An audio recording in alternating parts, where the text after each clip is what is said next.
l'acquisition de la nationalité française ne puisse plus être automatique. Parce que le droit du sol, qui pouvait avoir du sens il y a de cela un siècle ou plusieurs décennies, n'a plus de sens dans un monde à 8 milliards d'individus. Le Rassemblement national de Marine Le Pen gagne en France et les Africains de France sont en larmes. On dit désormais que la France aux Français, les Africains se fâchent. N'est-ce pas finalement ce que nous avons toujours voulu? La France aux Français et l'Afrique aux Africains. Qu'est-ce qui peut donc expliquer ces pleurs du mbolé enregistrés partout par les Africains depuis l'annonce de la victoire au premier tour des législatives du Rassemblement national de Marine Le Pen et de Jordan Bardella? Finalement, l'adage qui dit tout le temps que le morceau de bois aura beau durer dans l'eau, il ne sera jamais caïman.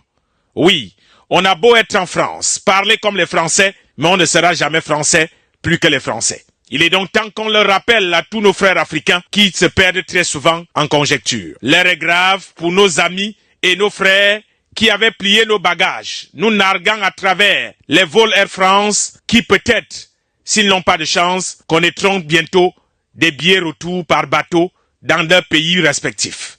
Ce n'est pas ce qu'on leur souhaite, mais malheureusement, c'est ce qui se dessine au regard du programme politique sur l'immigration du Rassemblement national de Marine Le Pen, qui est décidé à envoyer Jordan Bardella à Matignon comme Premier ministre. Le président du Rassemblement national a déjà annoncé que dès son arrivée à Matignon, sa première mesure sera de rassembler les bateaux et de mettre tous les sans-papiers à destination de l'Afrique. Premier ministre, dans quelques jours, je serai le Premier ministre d'une France qui ne peut plus prendre sa part en matière d'immigration. Je réduirai drastiquement les flux migratoires et je ferai voter, c'est vrai, une loi d'urgence. D'autres dispositifs viendront, mais qui, dans un premier temps, permettront la suppression du droit du sol, la reprise en main évidemment et le contrôle de nos frontières. Je souhaite aussi qu'on ne puisse plus, quand on est un étranger en situation irrégulière, bénéficier de la gratuité des soins. Depuis qu'il a dit ça, tous les sans-papiers africains sont aux abois. Une personne de couleur, j'ai l'impression de me sentir directement visé par les résultats du Front National, quoi. Et alors que je suis français, j'ai l'impression de me sentir rejeté de mon propre pays. Donc ouais, très énervé, triste, sidéré. Il le savait pourtant que sa politique de l'immigration était rude et il avait pour cible les Africains et les Arabes. Est-ce qu'il faut donc qu'on vous explique encore ou vous attendez seulement qu'on vous fasse honte? Revenez chez vous, l'Afrique, votre berceau de l'humanité. N'ayez pas honte de retrouver votre continent que de vous faire malmener alors que vous avez le chez vous. Et quand on disait à certains de faire attention, que être immigré ne veut pas forcément dire qu'on est devenu activiste.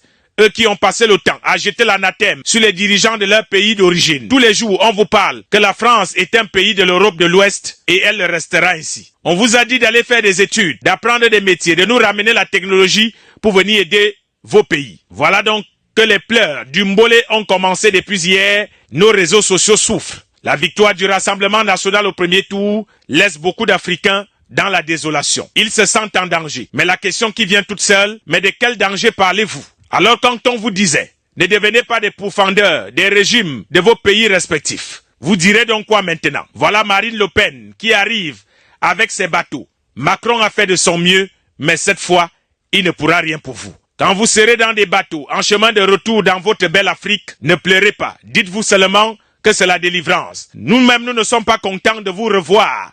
Venir discuter les maniocs, la tchéké, l'auto, les terrains avec nous, alors qu'on vous pensait parti. Nous dirons donc à nos chefs d'État, même si vos enfants ont passé le temps à vous insulter, acceptez-les et accueillez-les comme des fils prodiges, qui ont compris que le monde peut changer à tout moment. Paul Biya, Ouattara, Oligui Nguema, Touadéra, Ramaphosa sont là, ils vous accueilleront en bon père, sans rancune.